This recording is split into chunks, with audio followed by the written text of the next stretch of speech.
નમસ્કાર મિત્રો, જોબ સરકારી યુટ્યુબ ચેનલમાં તમારું હાર્દિક સ્વાગત છે। તો મિત્રો, આજે આપણે ફરી એક નવી ભરતી જાહેરાતની માહિતી આ વિડીયોમાં જોવાના છીએ। તો મધ્યાહન ભોજન યોજના હેઠળ પાટણ જિલ્લામાં જિલ્લા પ્રોજેક્ટ કોઓર્ડિનેટર અને તાલુકા કક્ષાએ એમડીએમ સુપરવાઇઝરની જગ્યાઓ ઉપર ભરતી કરવા માટેની જાહેરાત પ્રસિદ્ધ કરવામાં આવી છે। મિત્રો, આ જગ્યાઓમાં અરજી કેવી રીતના કરવાની છે તેની વિસ્તૃત માહિતી આપણે આ વિડીયોમાં ઓફિશિયલી જાહેરાત પરથી મેળવીએ। ભરતી માટેની જાહેરાત પીએમ પોષણ યોજના કલેક્ટર કચેરી પાટણ જિલ્લામાં પીએમ પોષણ યોજના હેઠળ 11 માસ કરાર આધારિત જગ્યા ભરવાની જાહેરાત। પાટણ જિલ્લામાં પીએમ પોષણ યોજના હેઠળ જિલ્લા કક્ષાની તથા તાલુકા કક્ષાની કચેરીઓમાં 11 માસના કરાર આધારિત ભરતી માટે નીચે મુજબની જગ્યાઓ માટે યોગ્ય અને પૂરતો અનુભવ ધરાવતા ઉમેદવારો પાસેથી અરજીઓ મંગાવવામાં આવે છે। હવે મિત્રો, અહીં જગ્યાની નામ અને જગ્યાની સંખ્યા આપવામાં આવી છે તે આપણે જોઈએ તો પ્રથમ જગ્યા છે જિલ્લા પ્રોજેક્ટ કોઓર્ડિનેટર। કુલ 1 જગ્યા ઉપર ભરતી થવાની છે। અહીં પસંદગી પામતા ઉમેદવારોને 18,000 ફિક્સ માસિક મહેનતાણું મળવાપાત્ર થશે। સેકન્ડ નંબરની જગ્યા છે તાલુકા કક્ષાએ એમડીએમ સુપરવાઇઝર। કુલ 7 જગ્યાઓ ઉપર ભરતી થશે। અહીં પસંદગી પામતા ઉમેદવારોને માસિક 25,000 રૂપિયા ફિક્સ પગાર મળવાપાત્ર થશે। અરજી ફોર્મ, નિમણૂક માટેની લાયકાત અને શરતો જિલ્લા પુરવઠા અધિકારી શ્રી પીએમ પોષણ યોજના પાટણની કચેરીમાં તથા patan.nic.in પરથી મેળવી શકાશે। રસ ધરાવતા ઉમેદવારોએ નિયત નમૂનાની અરજી રજિસ્ટર પોસ્ટ એડી સ્પીડ પોસ્ટ જિલ્લા પુરવઠા અધિકારી શ્રી પીએમ પોષણ યોજના, જિલ્લા સેવા સદન, રાજમહેલ રોડ, મૂળ તાલુકે જિલ્લે પાટણની તારીખ 6/7/2026 ના રોજ 18:10 કલાક સુધી મળી રહે તે રીતના મોકલી આપવાની રહેશે। નિયત સમય બાદ મળેલી અરજીઓ માન્ય ગણાશે નહીં। અરજી કરતા પહેલા ઉમેદવારોએ આ જગ્યા માટેની આવશ્યક લાયકાત, વય મર્યાદા, અનુભવ, નિમણૂકનો પ્રકાર અને મહેનતાણા અંગેની સૂચનાઓ, માર્ગદર્શિકા વાંચી લેવી। આ જગ્યાઓ અંગેની પસંદગી યાદી જિલ્લા પુરવઠા અધિકારી શ્રી પીએમ પોષણ યોજના કચેરીના નોટિસ બોર્ડ પર મૂકવામાં આવશે। મેરિટમાં અગ્રતા મેળવેલ ઉમેદવારોના ઇન્ટરવ્યુ પ્રમાણપત્રોની ચકાસણી માટે જિલ્લા પુરવઠા અધિકારી શ્રી પીએમ પોષણ યોજના પાટણ દ્વારા લેખિત જાણ કરવામાં આવશે। મિત્રો, આ જગ્યાઓ પર અરજી કરવા માંગતા ઉમેદવારો માટે અહીં એક અરજી ફોર્મ પણ તમને આપવામાં આવ્યું છે। તો અહીં આપણે જોઈએ કે મધ્યાહન ભોજન યોજનામાં 11 માસના કરાર આધારિત ભરતી માટેનું અરજી ફોર્મ। અરજી કરેલ હોય તે જગ્યાનું નામ તમારે લખવાનું છે। અરજદારનું પૂરેપૂરું નામ, અટક પહેલા લખવી, પત્ર વ્યવહારનું સરનામું, અહીં ચાલુ ઈમેલ આઈડી અને મોબાઈલ નંબર તમારે લખવાનો છે।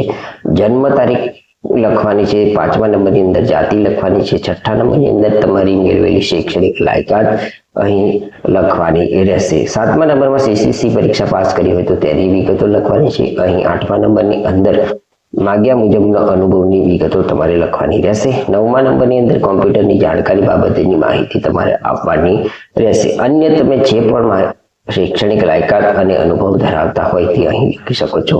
અહીં તમારે બાંયધરી પત્રમાં પોતાની સહી કરવાની રહેશે। હવે મિત્રો, ઉપર આપણે જે જગ્યાઓ જોઈ તેની વયમર્યાદા, લાયકાત, અનુભવ વગેરેની વિસ્તૃત માહિતી અહીં મેળવીએ તો જિલ્લા પ્રોજેક્ટ કોઓર્ડિનેટરની ભરતી માટેની લાયકાત અને અનુભવ અને વયમર્યાદા અહીં પ્રથમ આપણને આપવામાં આવી છે તે જોઈએ તો પ્રથમ શૈક્ષણિક લાયકાતની માહિતી મેળવીએ તો માન્ય યુનિવર્સિટીમાંથી 50% ગુણ સાથે સ્નાતકની પદવી ઉમેદવાર ધરાવતા હોવા જોઈએ। સરકાર માન્ય સંસ્થામાંથી સીસીસીની પરીક્ષા પાસ કરેલી હોવી જોઈએ તેમજ ઉમેદવારના કોમ્પ્યુટરના જ્ઞાનની ચકાસણી પ્રેક્ટિકલ ટેસ્ટ લઈને કરવામાં આવશે। માન્ય યુનિવર્સિટીમાંથી એમસીએની ડિગ્રીવાળાને અગ્રિમતા આપવામાં આવશે। અહીં આપણને અનુભવની માહિતી આપવામાં આવી છે તે જોઈએ તો ડેટા એન્ટ્રી ઓપરેટર તરીકેનો ઓછામાં ઓછો 2 વર્ષનો અનુભવ ફરજિયાત છે। ડીટીપી ઓપરેટર તરીકેનો અનુભવ આદર્શ ગણાશે।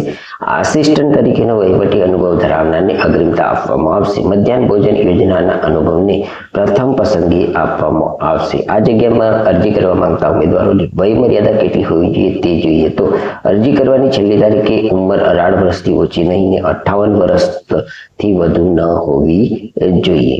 જગ્યામાં અરજી કરતા ઉમેદવારોની ફરજની વિગતો જોઈએ તો મધ્યાહન ભોજન યોજનાના સુચાર સંચાલન માટેના રિપોર્ટ તૈયાર કરવા, કક્ષાએથી માહિતી મેળવી તેનું એકત્રીકરણ કરવું અને રાજ્ય કક્ષાએ રજૂ કરવું, ક્વાર્ટર પ્રોગ્રામ રિપોર્ટ તૈયાર કરવા અને રાજ્ય કક્ષાએ રજૂ કરવા, માસિક પત્રકો, લાભાર્થી, ઘર, દૂધ, સુખડી મહેકમને લગતા કેન્દ્ર કક્ષાને માનવ વેતન ધારકો અંગેની માહિતી તૈયાર કરવી, મધ્યાહન ભોજન યોજના અંગે સોંપવામાં આવે તે તમામ કામગીરી કરવી, નાયબ કલેક્ટર મધ્યાહન ભોજન યોજના દ્વારા સોંપવામાં આવે તે મધ્યાહન ભોજનની તમામ કામગીરી અહીં પસંદગી પામતા ઉમેદવારોએ કરવાની રહેશે. હવે મિત્રો, MDM સુપરવાઇઝર તાલુકા કક્ષાએ જે ભરતી થવાની છે તેમાં લાયકાત, અનુભવ અને વયમર્યાદાની માહિતી મેળવીએ તો શૈક્ષણિક લાયકાતની પ્રથમ માહિતી મેળવીએ તો માન્ય યુનિવર્સિટીમાંથી graduate in home science, food and nutrition અથવા સાયન્સની ડિગ્રી ઉમેદવાર ધરાવતા હોવા જોઈએ. ઉમેદવારના કોમ્પ્યુટરના જ્ઞાનની ચકાસણી પ્રેક્ટિકલ ટેસ્ટ લઈને કરવામાં આવશે.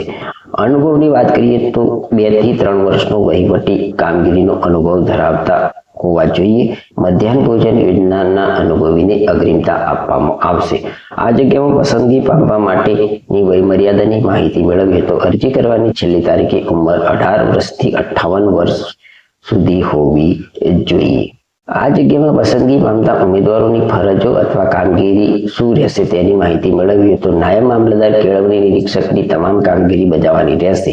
મધ્યાહન ભોજન યોજના, દૂધ સંજીવની યોજના, સુખડી, આદિજાતિ બાળકોના વાલીઓને વિનામૂલ્યે અનાજ યોજનાનું સુચાર સંચાલન નિયંત્રણ કરવું, મધ્યાહન ભોજન કેન્દ્રોની તપાસણી કરવી, મધ્યાહન ભોજન યોજનાના રિપોર્ટ તૈયાર કરવા અને જિલ્લા કક્ષાએ રજૂ કરવા, માસિક પત્રો તૈયાર કરવા, મધ્યાહન ભોજન યોજના અંગેની સોંપવામાં આવે તે તમામ કામગીરી અહીં કરવાની રહેશે. નાયબ કલેક્ટર મધ્યાહન ભોજન અને મામલતદાર દ્વારા સોંપવામાં આવે તે મધ્યાહન ભોજન યોજનાની તમામ કામગીરી અહીં પસંદગી પામતા ઉમેદવારોને કરવાની રહેશે. તો મિત્રો, આ હતી પાટણ જિલ્લા PM પોષણ યોજના એટલે કે મધ્યાહન ભોજન યોજના હેઠળ 11 માસ કરાર આધારિત વિવિધ જગ્યાઓ ઉપર ભરતી કરવા માટેની જાહેરાતમાં અરજી કેવી રીતના કરવાની છે તેની વિસ્તૃત માહિતી આપતો વિડીયો. જો તમે અહીં આપવામાં આવેલી જગ્યાઓને અનુરૂપ શૈક્ષણિક લાયકાત, અનુભવ વગેરે ધરાવતા હોય તો જરૂરથી આપવામાં આવેલી તારીખ સુધીમાં તમારે અરજી કરી દેવાની રહેશે. જો તમને આ જાહેરાતની માહિતી આપતો વિડીયો પસંદ આવ્યો હોય તો અમારી YouTube ચેનલ જોબ સરકારીને જરૂરથી સબસ્ક્રાઇબ કરો,